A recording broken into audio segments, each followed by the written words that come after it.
One wise sage once said that longevity is not the only key to a successful life. And that's true for 2018 Hall of Fame inductee Stephen John Rooney. Rooney died at age 45 in December of 2016, but not before making Portales a better community, raising an amazing family, and building a successful radio business. Steve Rooney and Jeff McNaughton, On Air's Duffy Moon, were the owners of Rooney Moon Broadcasting Incorporated, a company they formed in 2002. He and I met first in a mobile DJ company, and then very shortly thereafter at the radio station KFMB, AM and FM in San Diego. Steve and I bonded in a bowling alley.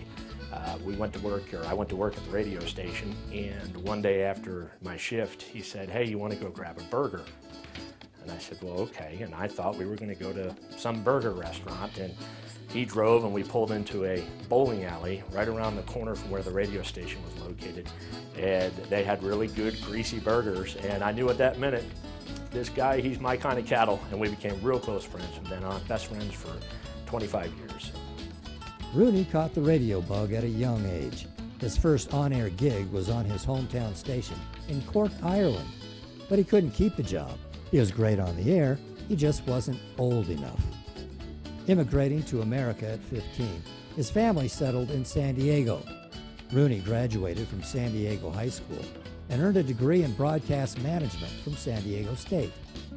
His career included work at several stations in San Diego and then in Santa Rosa, California, where he was known as Luke Skyhopper. Rooney headed back to San Diego in 2001, and a short time later, he and McNaughton formed Rooney Moon Broadcasting and purchased stations in Portales. Clovis and Portales were extremely welcoming. From day one, the town opened up their arms and embraced us. It's been phenomenal. We're driving around town, and we noticed that as we're driving around town, people that were coming at us kept doing this.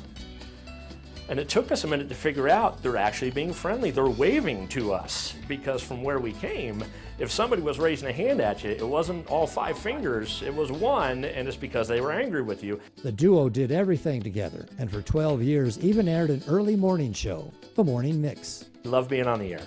He was a personality, and if you knew Steve, he was a personality. He had a voice and a personality that was larger than life, and he could control the room. He was great at that.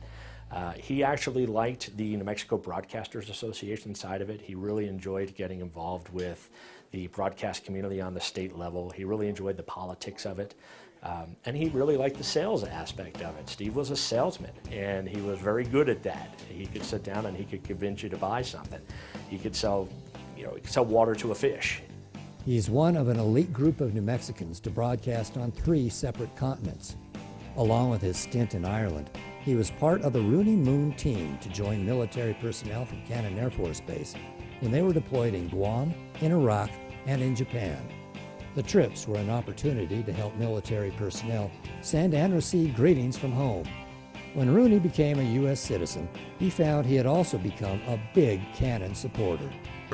What do you know? It's Steve Rooney from Q Afternoons. Looking forward to seeing you here on the Q Monday afternoon at 3 o'clock. Couple of things I'm excited about. Great guy. Great guy. Just, he, from the time we got there, he became a Portales guy. He became a New Mexico guy. He became a Clovis guy.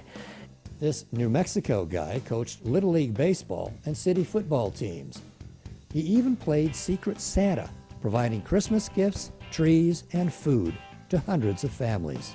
People magazine highlighted station efforts after they prompted listeners to raise more than $22,000 for a school prom. This after the class honored a classmate who died in a car crash by donating their original prom money to his family. Rooney was president of the NMBA, a board member, and a member of the New Mexico Film Council. He also worked to establish a committee for rural radio with the National Association of Broadcasters. He was larger than life. He was gregarious. He was funny. He was very caring. At times, he seemed stern, but at the same time, anything and everything he did, he seemed to do because he cared. And I think he would want people to remember that. His company sponsored Eastern New Mexico University athletes, and he supported students who were interested in broadcasting. He worked a lot with Eastern New Mexico University students, not just with student athletes and with coaches to make sure that all of the games got good coverage, but he would also do community outreach, live broadcasting, live remotes and things like that from games or from tailgates. He took me as this podunk college student who really didn't know breakfast from dinner and taught me not only the necessities of radio and the introduction to radio and the love for radio that he had, but also proper workplace etiquette, being on time, being early, having a good product on the air, listening for those fine details. He would give you enough leeway and enough space to learn and to grow, but was a good safety net for when you needed help.